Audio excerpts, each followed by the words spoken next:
All right. So how is everyone doing this morning? Good? Awesome. Great to hear from you guys. So as Cheryl was talking about, I am a distribution hacker in residence at 500 startups. I'm here because I'm running the Distro Dojo program.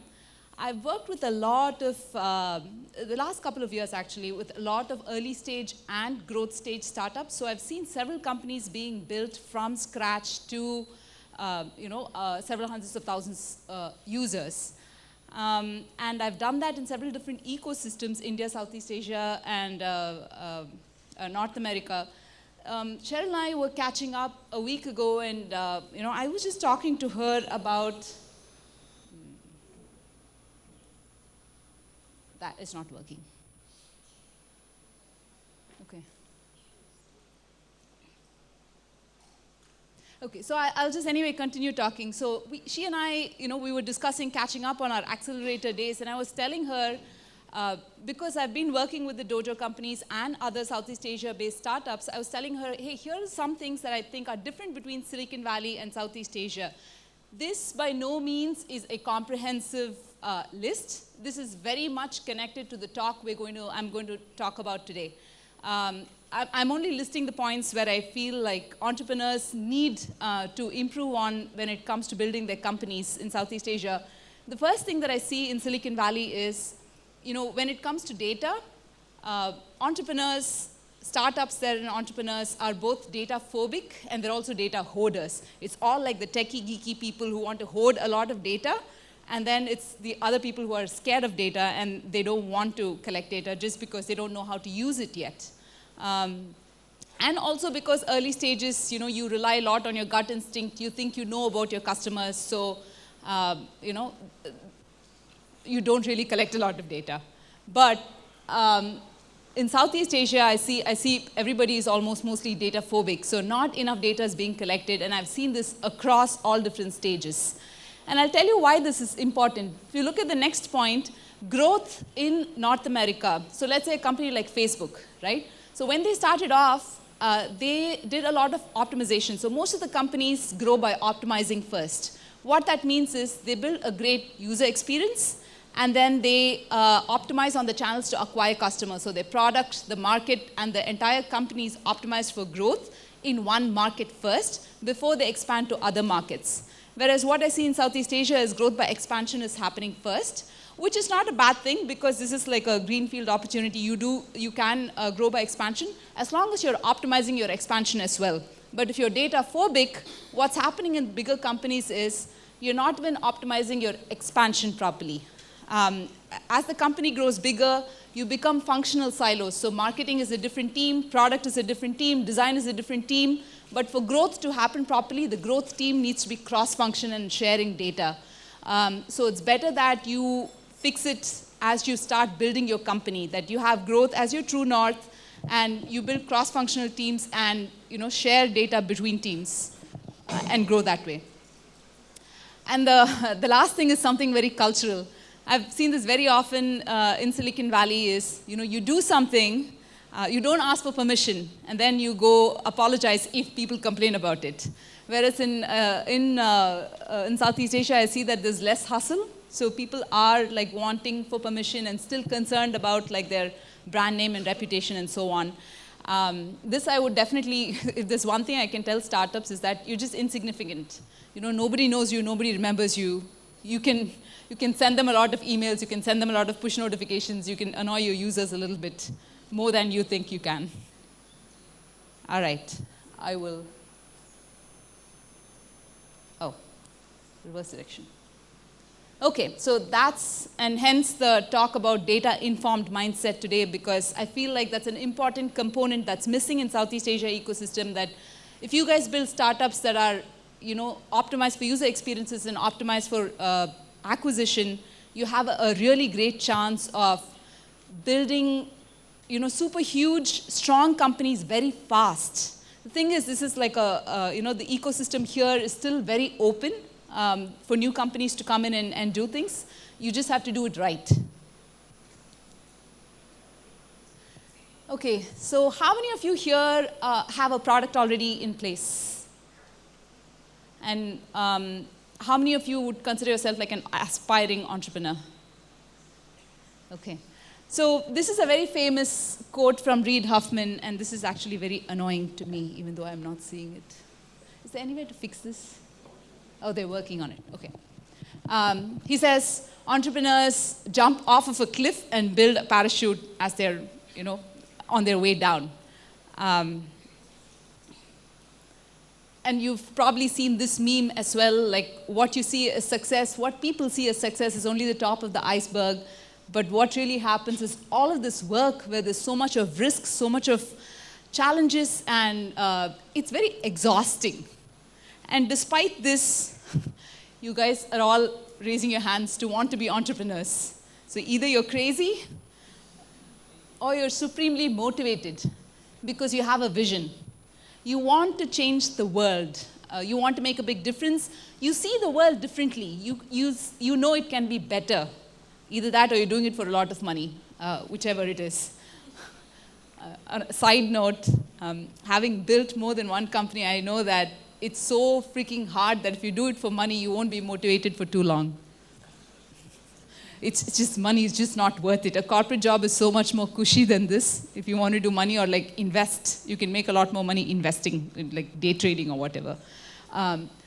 So you need to have a really, really strong motivation to start a company, which could be emotional, like what Seth was talking about, right? You have something to prove to somebody else. You have something to prove to yourself. You have the need to be needed. There's some need within yourself either to build something challenging, or you're very passionate about a specific problem, or you're very passionate about a specific market, industry, or a customer base, which is why you're building this. So your startup adventure consists of this convoluted game where at the end of it you achieve your vision with all the rainbows and unicorns and all kinds of great things. But you begin in this tiny insignificant corner where you're completely lost. You have no idea, like, look at you, you're even turned away that side. You're not even facing the right direction. So this is pretty much how every entrepreneur starts. They have a big vision, but they don't know what to do. The thing with entrepreneurship is that, what you are building right now, nobody's ever done your journey before. Nobody's ever taken your journey before, and nobody else will take exactly your journey again. Oh, oops. Okay. Nobody else will ever take your journey again, because what you're doing is, either what you're doing is different or when you're doing it is different. Maybe somebody else built your company but some time ago, or in some other place geographically. So your journey, nobody's ever taken before. So everybody's individual journey is different. And so there are some fun things about this journey. Unlike any other games, in the startup adventure game, there is no rolling of the dice. Well, actually, I take that back. There is some rolling of the dice. There's some luck involved. But for the most part, you progress or you move by learning lessons. So all of these little jewels and diamonds are like, you have learned some lesson that has accelerated your growth. You have learned something about your customer. You have learned something about the problem. You have learned something about the solution. You have learned something about the market, the industry, something that you know that will move you to the next step. So then the way to accelerate your growth is more experiments equals more lessons learned, and the faster you move. So this goes back to the hustle I was talking about. What hustle means is you're willing to do something that is incomplete. So your product may not look beautiful, your email may not be perfect, but you're willing to send it out to the customer, you're willing to ship it. At least that part, because what is required is speed. The more experiments you do, the more you're likely to learn. There is no way you can learn anything without actually putting yourself out there. This is not something you can research on the internet. To know more about your customer and more about your product, you have to build it, ship it, go talk to your customers, get some doors slammed on your face. There's no other way to do this. This is the only way to build a startup. How many of you have done this? Like, spoken to complete strangers about your product and haven't had the door shut on your face? Okay. All right, so we have like good salespeople and hustlers and learners here. And the other thing about experiments is we are very attached and identified to our own ideas. You must be willing to let go of your idea of what you think the market is, what you think the problem is, what you think the solution is. That's how you can do more experiments. So you must be willing to test everything. Everything is a hypothesis until you test it and you see how the market reacts, how your customers react to it. Is this too fast, too slow? Should we stop for questions? Any feedback? Okay. It's too fast? Okay, so I'll talk slowly. Which will be hard. Sure, yes. Yeah, okay, so they're fixing that because I only turn around and look at it once every 2 minutes and I find it extremely annoying. I don't understand. I mean, I'm sure it's annoying for you guys. So, she wants to fix it first before we continue. In which case, I'm just going to continue staring at you guys and you're going to continue staring at me. To me, it's not a problem because there's so many of you. It's like variety.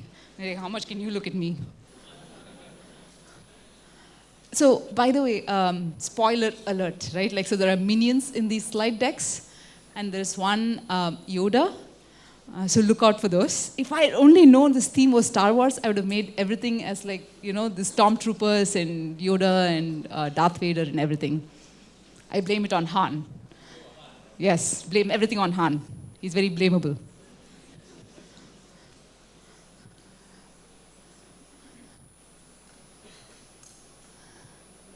So, what? That's a good question. So, I was working in a corporate job, and I just didn't want to work for somebody else. I wanted to do something on my own. That's why my bio says engineer turned entrepreneur. I have a master's degree in engineering. I know nothing about business. You know, never been to an MBA class, knew nothing. I just quit my job, and then I went to the library and sat and read books by Richard Branson, Donald Trump, and and then I got a little smarter, and I started listening to podcasts from Stanford, like the Entrepreneurial Thought Leaders podcast.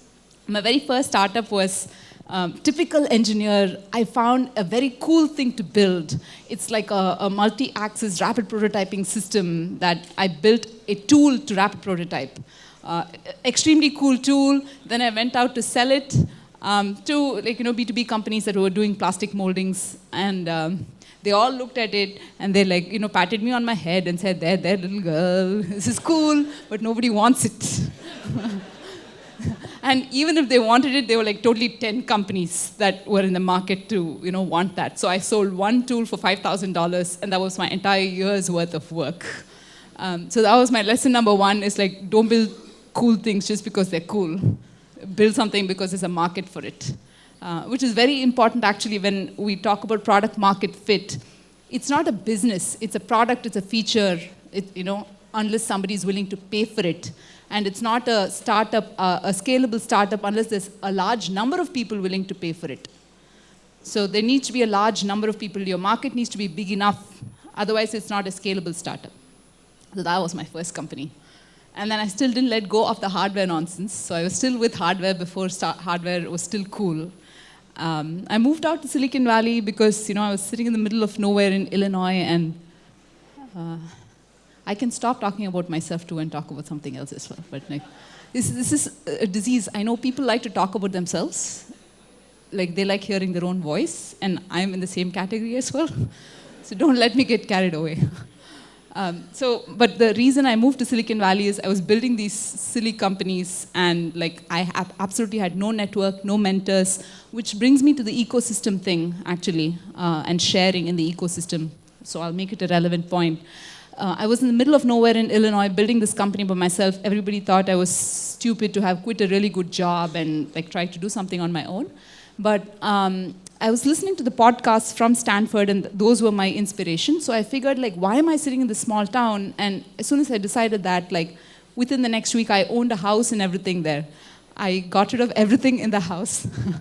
Put some in a friend's basement, sold everything, put all my stuff in my car, and drove across the country for 3 days and knocked on my friend's door. And she's like, "What are you doing here?" I'm like, "I've come to stay with you for a while." And I stayed with her for like 6 weeks. I have very good friends. And for a couple of years after that, I crashed on so many friends' couches. So friends are very, very important if you're building startups because they offer you couches. But the first thing that blew my mind when I went to Silicon Valley is like the ecosystem. it's this concept of rising tides floats all boats. Everybody is willing to share everything with everyone else. You really, anybody feels like a kid in a candy store because, everything is out there. It's just up to you to go grab. So it goes back to the hustle thing. It's not about thinking, oh man, will I annoy this person by going and asking them again and again for advice? What do they have to, I have nothing to offer to them. I'll just be wasting their time. That's all that is part of that mindset I'm talking about.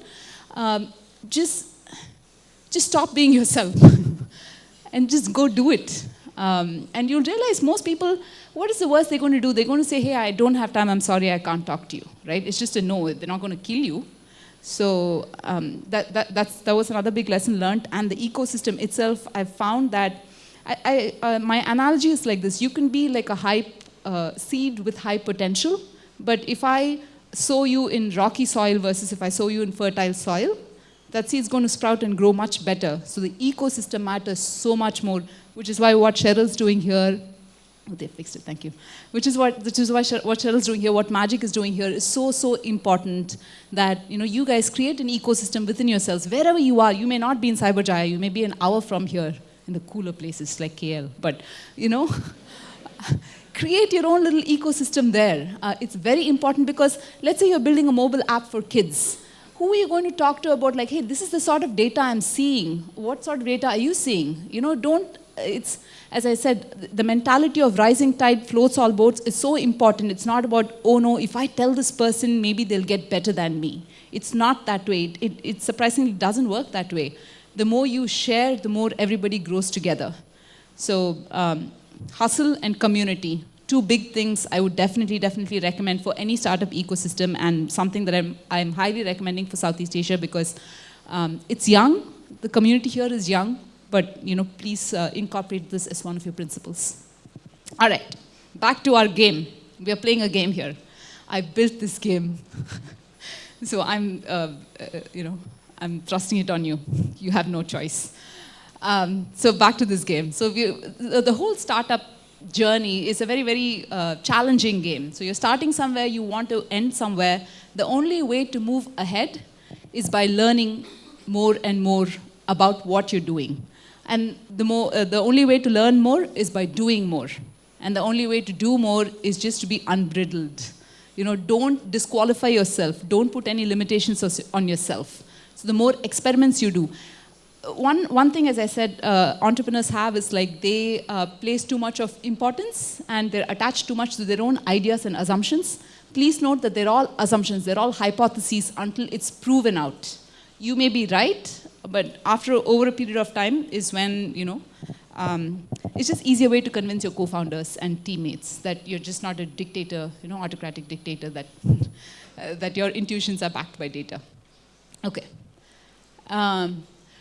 So as with any adventure, you found the rewards, but it also has challenges.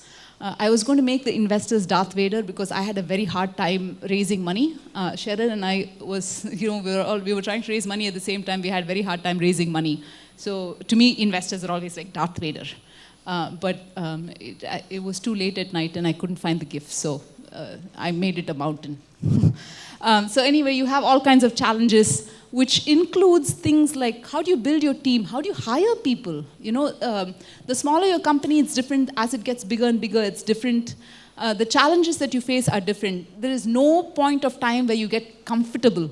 When you're, when you're a smaller sized company, you have a different set of challenges. As the company size grows, you have a totally different set of challenges. So you'll always be challenged. There'll always be some sort of,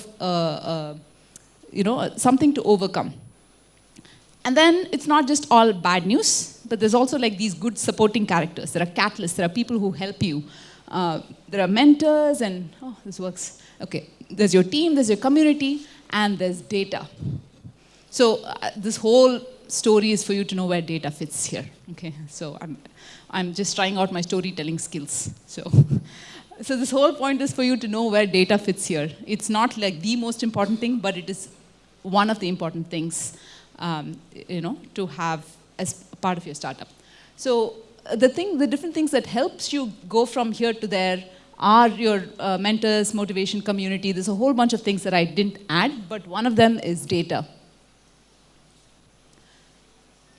Yay. So I zoomed in on that. This is where I would have used stormtroopers if only Han had told me, let me laser point him. He deserves the laser point. Okay.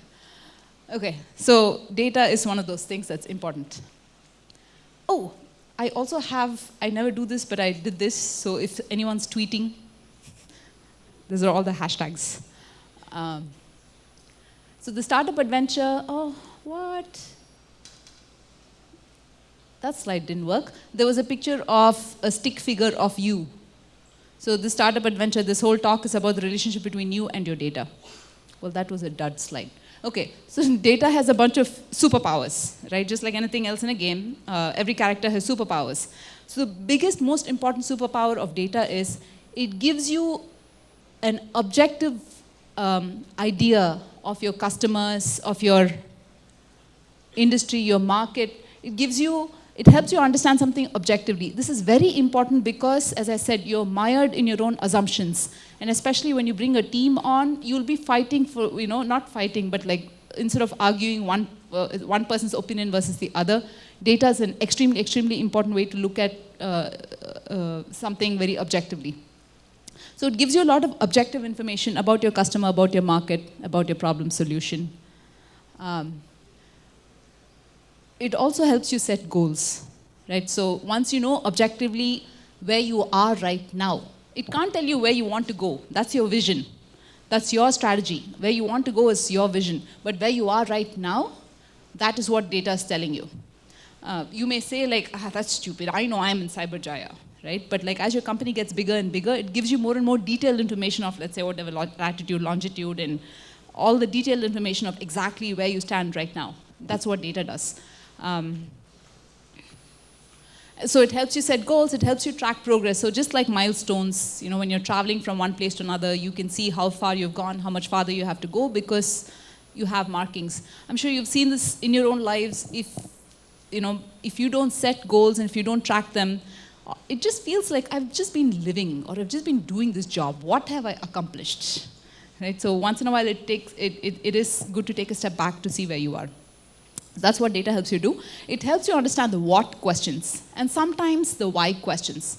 So what I mean by that is like, what happened? What happened? So it's all, again, past tense. Data is what happened, not what's going to happen, okay? So what just happened here?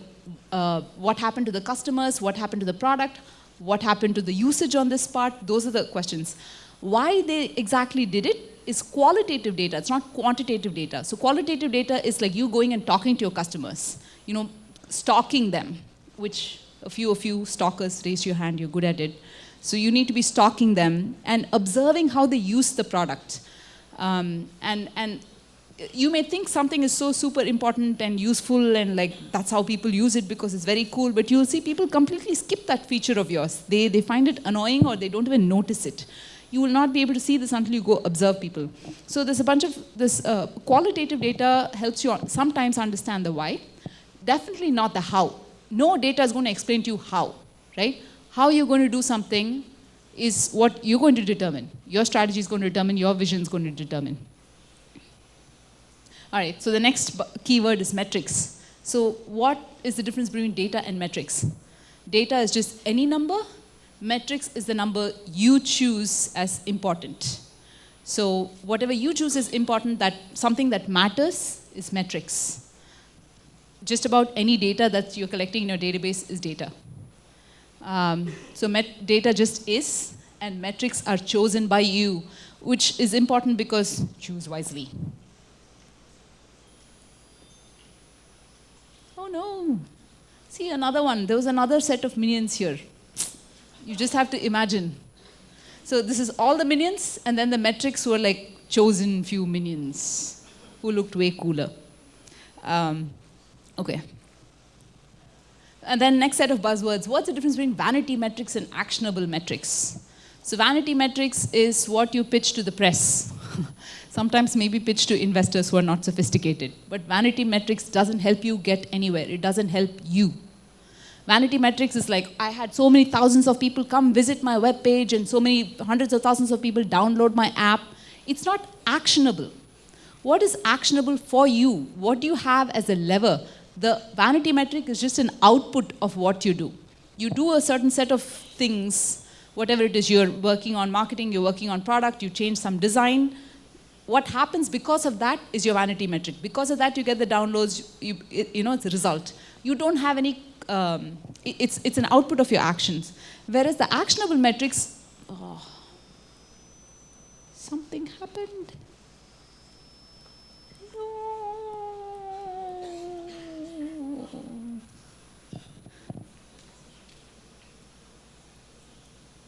It's hung.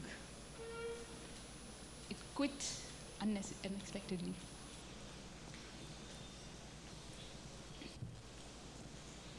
You ate up half my gifts.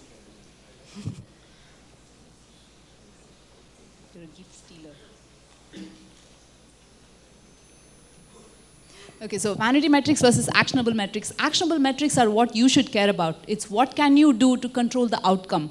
So actionable metrics are usually growth rates. So rate of change of something is what you can affect. So that's what you should be measuring yourself against. And that's the right, that's what you should care about. Vanity metrics are just like for PR and whatever else. And then the next slide after that, I remember, is the pirate metrics. So we have another set of metrics called pirate metrics. Pirate metrics was, I guess, put together by Dave McClure. Tomorrow there's a 2-hour workshop by Cheryl. Please attend that. She is going to go in depth about all the different metrics, how to measure them, what's important in each of these metrics. I'm just going to give you high-level examples, but she's going to give you hands-on how to measure any of these and how, what's the significance of each of these metrics, how to measure them, and how to use them. So pirate metrics, I'm guessing, how many of you are already familiar with the R metrics? I don't want to talk if you're already familiar with it. Okay. So it basically tells you, like, when a customer, this is your sort of your customer, how you track your customer from the beginning to the end, so like your customer life cycle tracking. When they come in the beginning, they know nothing about you. So assume this is a funnel. They come here on the top and then they come out at the bottom. So when they come here at the top of the funnel, it just means that they know nothing about your startup. You're acquiring them as a visitor to your site, or like they just downloaded your app. So you've just acquired them. Activation is they're interested beyond just visiting. They're now curious. There's something about your design, something about your messaging that strikes a chord in them. They're like, let me spend another 5 more seconds doing one action here, right? They're engaging with your website or your app in some way, so they're activated. Or it could be another bigger event. It depends on how you're measuring it. It could be doing something really small or something big.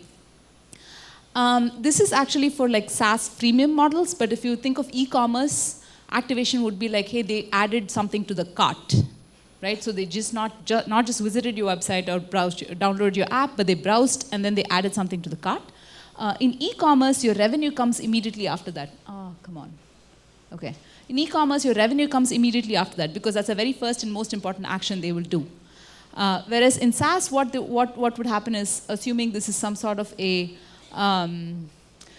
discovery app, a messaging app or something like that, right? In that case, they're just going to continue to use the app for whatever it is the purpose. It may be a music playing app, it may be a messaging app, it may be, there's a company I'm working with, Shopper, they are fashion discovery and purchase. So you're just browsing and looking at like, hey, what is the outfit of the day? What are all these women wearing? So all of that, they're engaged with your product and they're doing some sort of an important action. So that's your retention metric.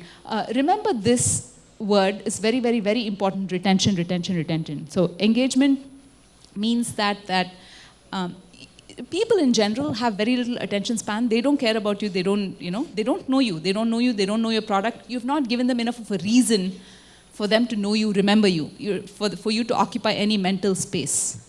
So they just visit your website and they forget you and they go away. Or they download your app, maybe scroll through once and then just go away, right? What a retained user or an engaged user means is that whatever you're providing, either your value proposition or your solution is important enough for them to spend more time on it.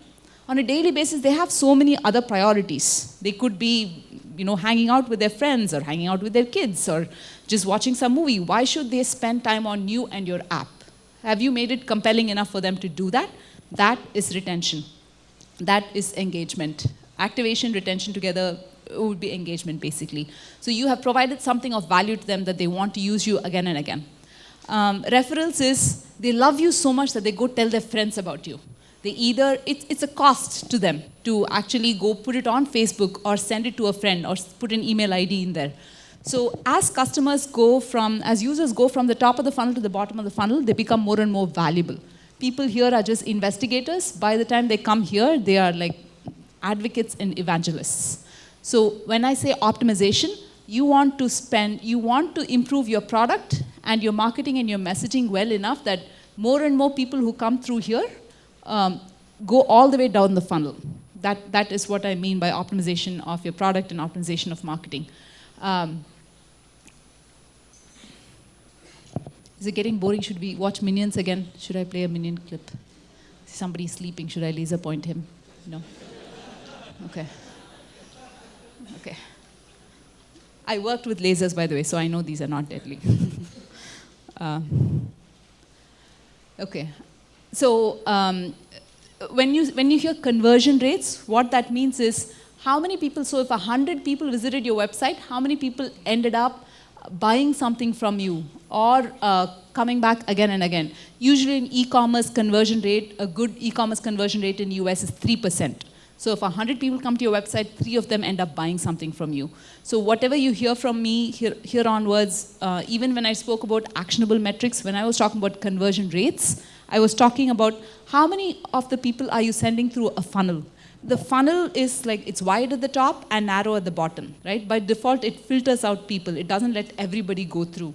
It's because your product is not appealing enough, or they don't have a need, or you're not conveying the message well enough for them to come use your product. So the conversion rate from acquisition to whatever your most important metric is. So let's say for something like Facebook, revenue is not their most important metric. Engaged users are, right? The more number of users, the longer they're engaged, that's their metric. That would be the same with like any of the messaging apps. But if you're an e-commerce app, revenue would be your most important metric. So like if you're like an eBay or whoever else, then gross merchandise value, how much stuff has been bought and sold through your website. If you're Airbnb, how many bookings have happened through your website? Oh, they're booing me off. I have 10 minutes. But I've not even gotten to the crux of it. So I'm going to fly through now, sorry. Okay. That's what she said 10 minutes. Okay, so in your startup adventure, there's like 2 phases. It's not so simplistic, it's not early stage, growth stage, there's like a transition stage in between, but like we're going to simplify this game. So you're either, you're an early stage startup when you start, and then you become a growth stage startup. There's no way I can finish in 10 minutes. I'll go fast though. So if you're an early stage startup, your goal is product market fit. And we'll talk about what product market fit is. If you're a growth stage startup, you want to, step on the gas, pour some rocket fuel on it and make it, make the fire grow bigger. And the type of data you have when you're in early stage is very qualitative data. You don't have the number of customers, you don't have the number of users to have enough statistically significant quantitative data. Whereas when you're in growth stage, you do have a large number of users, customers, and whoever else coming through your site. So you have a lot of quantitative data.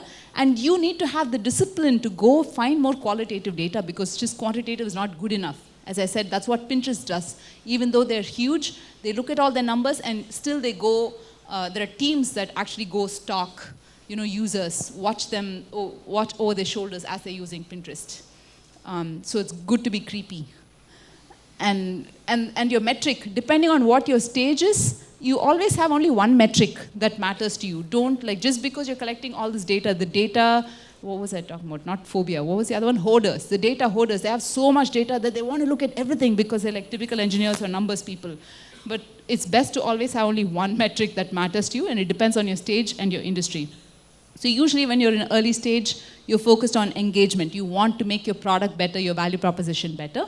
As you're growing, your growth rate, you want to grow faster and bigger. And this is what I was talking about. In the US, companies grow by optimization. So they are making this funnel. So if this is 3% conversion rate, they're trying to get it higher and higher and higher. Whereas in Southeast Asia, when I say startups are growing by expansion, they're just pushing more and more people through the top. That was the difference. Okay. Okay, so early stage, which I'm guessing most of you who don't have a product yet or who just have a product, you are looking for a product market fit, which goes back to my story of like, you have a product that solves a problem for a big enough market. So this is the minimum viable product, lean startup stuff that you would have seen. The product should be good enough and the market should be big enough. Only then you have product market fit. To do something like this, at this point of time, you're still trying to figure out what the problem is, who the customer is, what the solution is. You most likely don't know all three. You may know the problem and the customer. You may not know exactly how the solution needs to be. You may be great at technology, so you know the solution, but maybe your target market is wrong. You know, your customers are wrong, maybe your value proposition is wrong, and maybe you're solving the wrong thing. So usually you're doing macro iterations on customer problem or solution to get to your product market fit. And the engagement is, as we said, do people use your product? And the qualitative data, as I was talking about in early stages, you only have qualitative data, meaning you don't have gobs and gobs of users. So it's not like your Google Analytics, if you go see, it'll be sad. Every day there'll be like 10 users, 11 users. One more person came and saw my blog today. That's how you will be. But that'll be your life. So the 10 people who ever come to your website, become their biggest fans and like stalk them, go talk to them and get as much data as you can from them. Right? So you could send out like something like this, Sean Ellis's product market fit survey, which asks a question of like, hey, how disappointed would you be if I remove this feature from the site? Or if I remove this product from the site, right? And they're like, I'm not so disappointed. Then you just build something that nobody cares about. So it's sort of a leading indicator. The only caveat here is what people say and what they do is different. Okay, this is the thing about people. People are not like machines. Machines are like, you know, predictable. People are very irrational. So what they say and what they do is different. So you have to confirm that with data again. But this is a leading indicator. NPS, which is Net Promoter Score, is another thing. So the question is, how likely are you to recommend this product to your friend? So if they're like 9 or 10, then like, okay, you have good Net Promoter Score. It won't be about the whole product. You can break up your product and experiences into little parts. Which part of it is it that people are engaging with most is what you want to know. Usability testing, as I said, you go look at people, how they're using it. Where is their eyeball moving, or like which part is it they're clicking on? You may think something is intuitive and obvious. They may not find it obvious. They may be struggling to find how to buy your product. They may like the products, right? So observing how they do things, usability testing. These are all qualitative data in early stage. The quantitative data, again, I go back to retention. This is the most important thing in a startup, is like, how many people are continuing to use this? This is like a retention curve, basically. On day one, if whoever came, I'm calling them 100% users, right? Like, so you divide it by number of people who came on day one, so it's 100% users. How long are they continuing to use the product? If by like some day, nobody returns, then you have no product market fit, right? So let me explain this again. For any business, you want to have retained users because it's way cheaper for you to maintain your users than it is to go acquire new users. You never want to be a business that goes and keeps acquiring new users every time for growth. Your acquisition should only be on top of your retention. So you always have a set of users, which could be a small percentage. Maybe only 30% of the users you acquire always stay, which is totally fine. It's always better than 0%. Okay, so if you have 0% of people continuing to use your product, then you don't have something valuable for people to use. You don't have product market fit. Don't spend any more money. Don't push any more users through it. Iterate your product or your solution. Iterate solution, the problem, or the customers to figure out product market fit. Okay, here's another important thing. What the difference between data-driven and data-informed, and I believe I told you guys already, data shows you what happened already. It cannot tell you what's going to happen. It cannot tell you how you should be building your product. So if you're doing something innovative, if you're building a 0 to 1 product, the Peter Thiel book, which is if you're building something that's different from what's already been there, so let's say Airbnb or Pinterest, the same examples I've been using, they built something that was not there before that. There was no way they can go back and look at data to be driven by their data. They can do something and go back and confirm if the data is showing the same thing. So they can be data informed, not data driven. But if you are already building a product that exists and or you have a product that exists and you're just trying to optimize it, if you're taking micro steps from 1 to 99, so this is basically, if you want to think about it in terms of product, this is like building, let's say, a new phone, right? So inventing the phone is 0 to 1, but making 100 copies of it in China is 1 to 99. Making the process more efficient and more scalable is the 1 to 99. That's the difference between the two. So if you're trying to optimize, then yes, definitely use data. There's a whole bunch of things about micro-optimizations and like local minima and things like that you guys can look up. So don't let data be your master. Data is your minion. Okay? Not everything that can be measured matters. Not everything that matters can be measured. So this is important. Okay, so what I mean, so not everything that can be measured matters. Basically, you have a lot of data, not everything matters. Not everything that matters can be measured means like your brand, the perception of your brand, the perception of the qualitative things about your product. Cannot about your brand is the biggest example I can come up with, but there are other qualitative things that you want to evoke in people, the emotions and stuff like that, they're hard to measure. But just because they're hard to measure doesn't mean you have to ignore them. Right? So not everything that matters can be measured. Okay, so back to the game. Because I put a lot of effort into this, I want to show this picture again and again to you guys. So we spoke about early stage. Then, okay, so you've gone through the game, and like you're here, and like now you have to grow. So growth stage. So you have product market fit. So then you go into growth stage. Growth stage is you already have a product that a big enough market wants to use. And in fact, you've even identified some channels of acquisition, right? Some repeatable, scalable, and predictable. These are 3 important words when it comes to growth. Otherwise, you're just growing willy-nilly. You have no clue where you're going, why people are using you, and how to go repeat that again.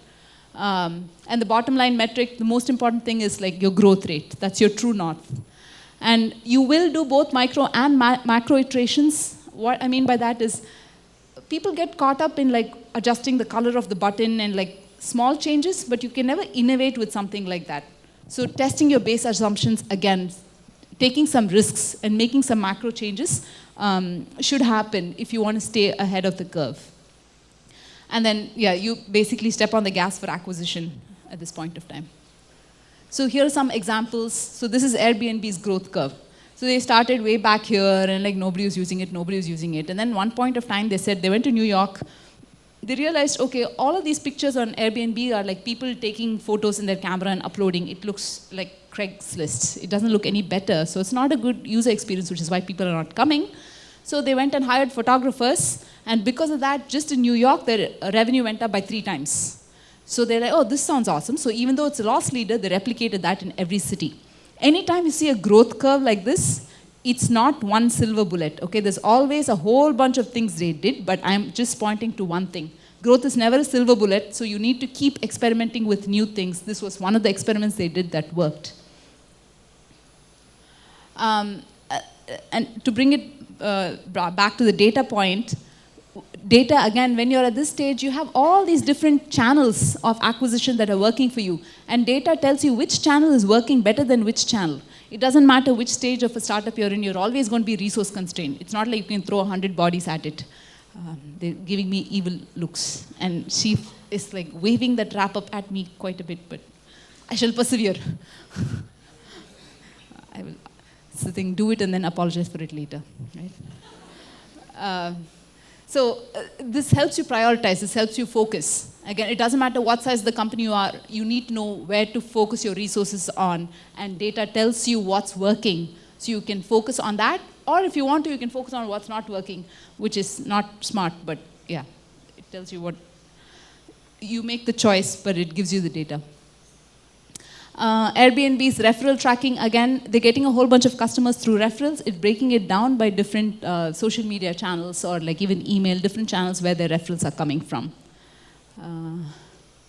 Okay, so what do you guys think? Is this company, this is number of users?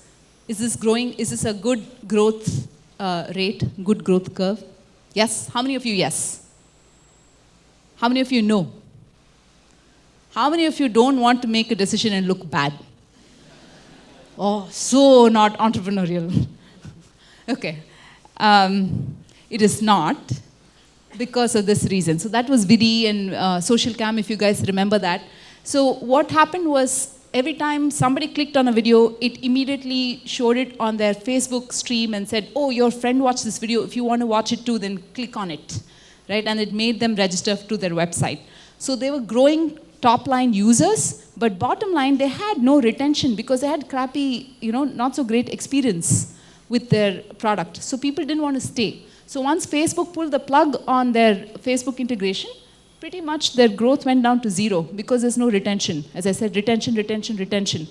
What do you have in your product that's valuable enough for your customers to come back again and again and again? They had nothing of value, or they're not iterated long enough to find something of value for their customers to come back again and again. So once the gas pedal for the acquisition stopped, their customers dried up. Their bottom line dried up. Okay, so which goes into multi-metric tracking. So when you're working on, when you become a big company and you become silos, you have a team that's working on marketing, you have a team that's working on product, and you have a team that's working on design and sales and whatever else, right? It's very easy for these teams to be more focused on their own area. So acquisition can say, my goal is to acquire more customers. So, they just go acquire a lot of customers. But the reason why that's bad is that it is not, unless it is cross-functional and it's related, it's connected with the bottom line of the company. So you'll not be looking at whether they're high-quality customers or low-quality customers. It's so easy to go acquire a lot of low-quality customers. So while marketing is winning their goal, they're losing as a company overall. Does that make sense? Okay, because I'm late, I'm happy to stay later for questions, so I will just keep moving. In any kind of data, context matters. So here's another quiz, and I want everyone to participate in this because you didn't last time. This is the retention curve for a company. In fact, it's for Candy Crush. Do you think this company is doing well or no? Who says it's doing well? Okay, how many of you say no? Still so many non-participating, silent, meditative yogis. Okay. This is actually doing well because if you look at the x-axis, it's actually 2 years. I mean, the company is retaining customers for 2 years, and that's actually big in gaming industry. So they're actually doing well. So when it comes to gaming, so this curve just shows that if they acquired 5,000 users a month versus 100,000, a million users a month, what would their total users be, right? And because their retention is tanking, their overall users is also sort of flattening out. It's not growing, but in the context of a gaming company, it's actually still doing well. So context matters when you look at data. All right, so summary. She's going to be very happy. You can read that on your own. So basically, you need to do a lot of experiments, get out of your shell, challenge everything you know, and experiment on them, and look at the data to confirm whether it's right. And then data provides you the objective measures for you to know where you are, so you're not lying to yourself, you're not fighting with your co-founders or your team. You look at the numbers and you make decisions. And data by itself is useless, it's the context that matters. And choose metrics that matter. This is one of the important things, is like just don't look at all the data just because you have it. Focus, focus, focus. And data-driven versus data-informed, it depends on what you're doing, whether you're innovating or optimizing. If you're innovating, then you'll be data-informed. If you're optimizing, then you can be data-driven. All right. So these are questions for you guys. In your own startup adventure, who are your supporting characters? And how well will you leverage your minions? Basically, that is data. And he wants to help you, and he wants you to use his help. Okay. Thanks, guys.